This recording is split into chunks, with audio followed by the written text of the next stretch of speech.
Monitor délután. Magazinműsor a 94.2. Folytatódik a Monitor délután, október 11-e, MVM Future Talks, és ahogy ezt a beharangozóban is említettem, a telefonvonal másik végén vendégem lesz Orbán Dávid, aki szerző, előadó, az Actioner alapítója, vezérigazgatója és az MVM Future Talks szakértője. Jó napot kívánok! Jó napot kívánok, köszönöm, hogy itt lehetek. Dávid Orbán Dávid, azt mondta, most Magyarországon vagyunk, most itt beszélgetünk, akkor Orbán Dávidként mutathatom be.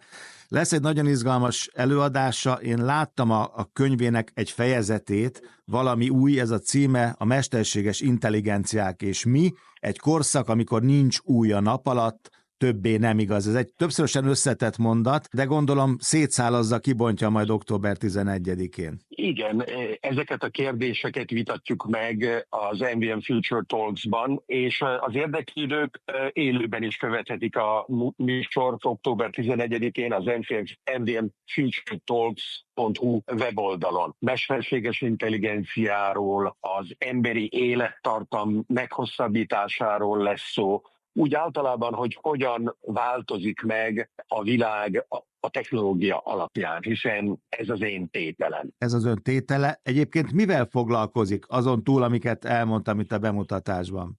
Kutató, befektető vagyok, különböző cégeim, vállalkozásaim vannak Amerikában, Dubájban, bár Budapesten születtem, de ritkán vagyok Magyarországon, ezért vagyok nagyon boldog, hogy meghívtak az MVM Future Talks-ra, mert szeretek Magyarországon is beszélni ezekről a témákról, és örülök, hogy a könyvem is megjelenik most magyar kiadásban, az angol, olasz és spanyol kiadások után. Technológia, mesterséges intelligencia, hát ezzel most itt már lassan évek óta el vagyunk foglalva, de az elmúlt években ez nagyon hangsúlyos lett, főleg a mesterséges intelligencia. Nyilván ön nem jövőkutató, de a jövőt fürkészi, már csak a befektetési miatt is.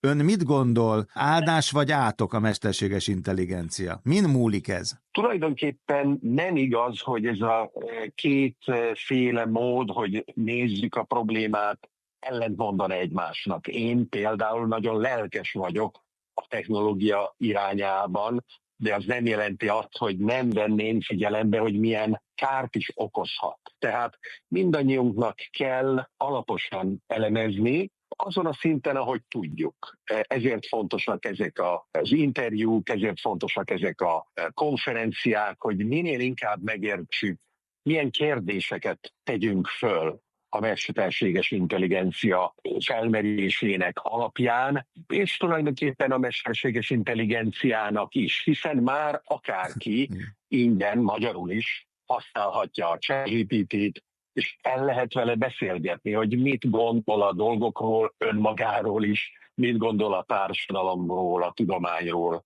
És ez szerint nagyon fontos beszélgetés, hiszen a jövőt nem fogjuk egyedül megtervezni, hanem a mesterséges intelligenciával együtt.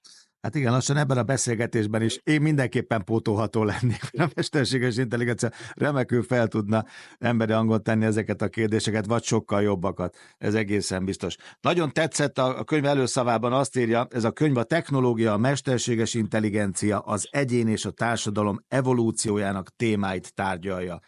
Nagyon fontos, és az is fontos, amit ön mondott, hogy mindenkinek a saját szintén ezzel foglalkozni kell, mert egy másik megállapítás az előszóból, hogy az már nem igaz, hogy nincs új a nap alatt, egy legyintéssel elintézzük azt, hogy volt már ilyen forradalom, akár technológiai forradalom, ezt is túléljük majd, ennél sokkal többről van szó. Szerintem fontos megérteni, hogy a technológia nem zéró összegű játék. Egy olyan folyamat, ami az emberiség javát szolgálhatja, ha megfelelően alkalmazzuk. És bevezetem a könyvben a technológiai szingularitás koncepcióját, ami akkor jelenik meg a világban, amikor a mesterséges intelligenciát tudnak nem csak alkalmazkodni a különböző felhívásokhoz és körülményekhez, hanem meg tudják változtatni a saját természetüket. Megértik a programozás módot, ahogy föl lettek építve, és elindulnak egy úton, hogy az emberiség javára, de egyre inkább önállóan kutassák a válaszokat ezekre a kérdésekre. Kutassunk, fürkészünk, és még távcsövünk is van, csak megint idézek a könyvből, ez nagyon tetszett, a dinoszauruszoknak nem voltak távcsöveik, hát talán ezért nem tudták elkerülni a kihalást, de most csak ez félig tréfásan, de valami hasonló gondolatmenetet közöl ön is itt a könyv talán első fejezetében, ha jól láttam. Hát ez természetesen egy metafora, Persze. bár valóban, hogyha lett volna távcsövük a dinoszauruszoknak, legalább meglátták volna, hogy jön a meteor. És mi nekünk is van tudományunk, tehát a tudomány összkezeit kell, hogy használjuk, ahogy évezredeken keresztül csináltuk, minél effektívébb módon, hogy a tudomány segítsen a kihívásainkat elemezni, és ha lehet túlélni. Nincsen garancia róla. Nincs leírva sehol, még a könyvemben se, hogy minden kérdésre, minden problémánkra volna válasz.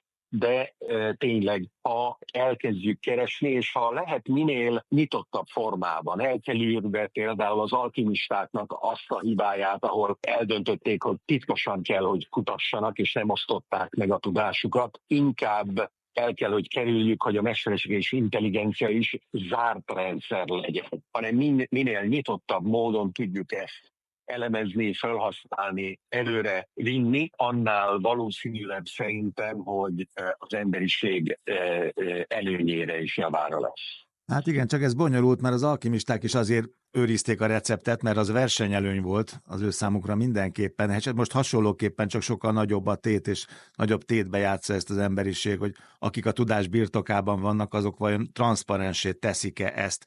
Ezt is szeretném, ha megválaszolna ezt a felvetésemet. A másik pedig, amit öntől idézek megint csak, az a kommunikáció, meg a médiumok felelőssége, hogy hogyan tálalják mindezt. Nem zéró összegű játék, talán itt ennek a fejezetnek ez a címe. Szóval az információ nyújtás és kiegyensúlyozottság. Igen, és szerintem tulajdonképpen megvan a lehetősége mindenkinek, hogy elmélyüljön, belenézzen, ha megvan a kíváncsiság benne, hogy mit jelent az ő szemére a különböző technológiai előrelépés a családjára, a munkahelyére, a társadalmára.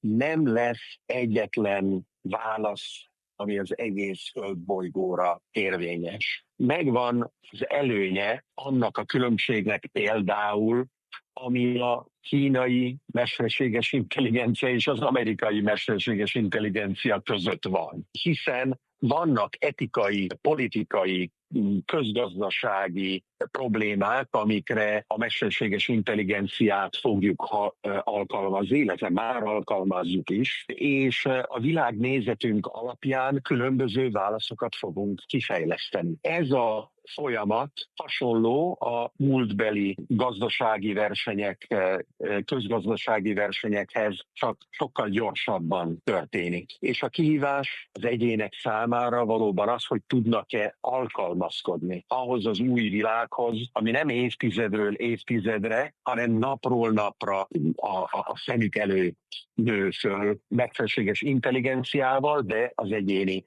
döntésünk alapján is. Mindig eszembe jut, amikor a mesterséges intelligencia szóba kerül a vadnyugat, amikor aztán jöttek a mozdonyok, ott is nagy vesztesek voltak, de előbb-utóbb aztán mindenki felszállt a vonatra. Ott valahogy volt idő megszokni, volt idő hozzászokni, és azért volt alternatíva, mert a lovak még ott futottak a mozdonyok vagy a vonatkocsik mellett. Most én úgy érzékelem, hogy ez a mesterséges intelligencia nagyon gyors, és nagyon sokan azt gondolják, hogy ők nem elég gyorsak ahhoz, hogy felszálljanak erre a vonatra. Valahogy különböző generációknál van ilyen érzésem, kommentekből, beszélgetésekből. Ha jól láttam a könyvben, ön ezt egy nagyon fontos kérdésnek tartja, hogy mit tehetnek az emberek ma, mit tesznek holnap után, kik szállnak föl a vonatra. Igen, és nekem sincs végleges válaszom arra, hogy milyen módon fog az ember és az emberiség megváltozni ennek az alapján, és hogy van-e garancia arra, hogy nem csak egyedi módon, hanem társadalmi csoportokként is tudjunk alkalmazkodni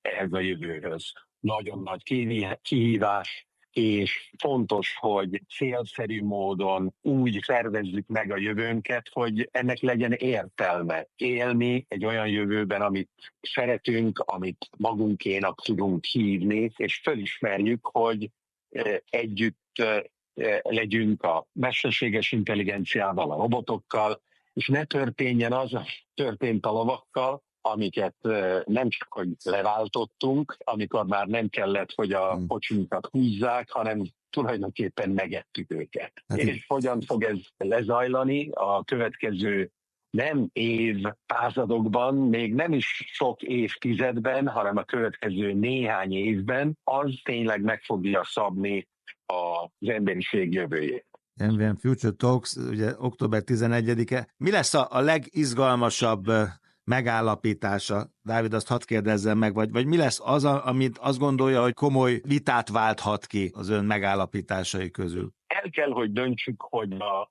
radikális változások alapján az az életforma, ami ki fog fejlődni. Elfogadjuk-e, hogy embernek hívjuk, tehát kibővítjük-e a definícióját, mit jelent az, hogy embernek lenni a jövőben, és hogyha az az életforma elfogadja ezt, és embernek hívja saját magát, büszkének tudunk lenni arra, hogy a világegyetemet kutatjuk együtt. A könyvének a címe az ugye valami új, ez kérdés, és nem megállapítás. Ez lényeges, ugye? Van különbözőség.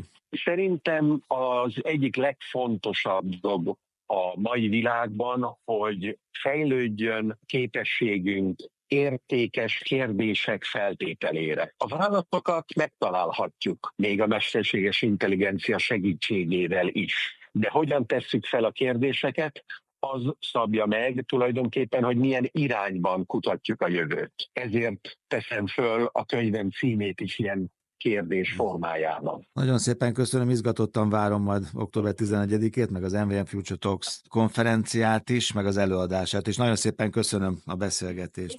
Köszönöm, hogy meghívtak, és remélem, hogy a hallgatók is értékesnek, érdekesnek találták ezt a beszélgetést. Köszönöm szépen, Orbán Dávid, szerző, előadó, az External alapító és vezérigazgatója, az MVM Future Talks szakértője volt a vendégem. Jó munkát és majd jó konferenciát. Köszönöm szépen.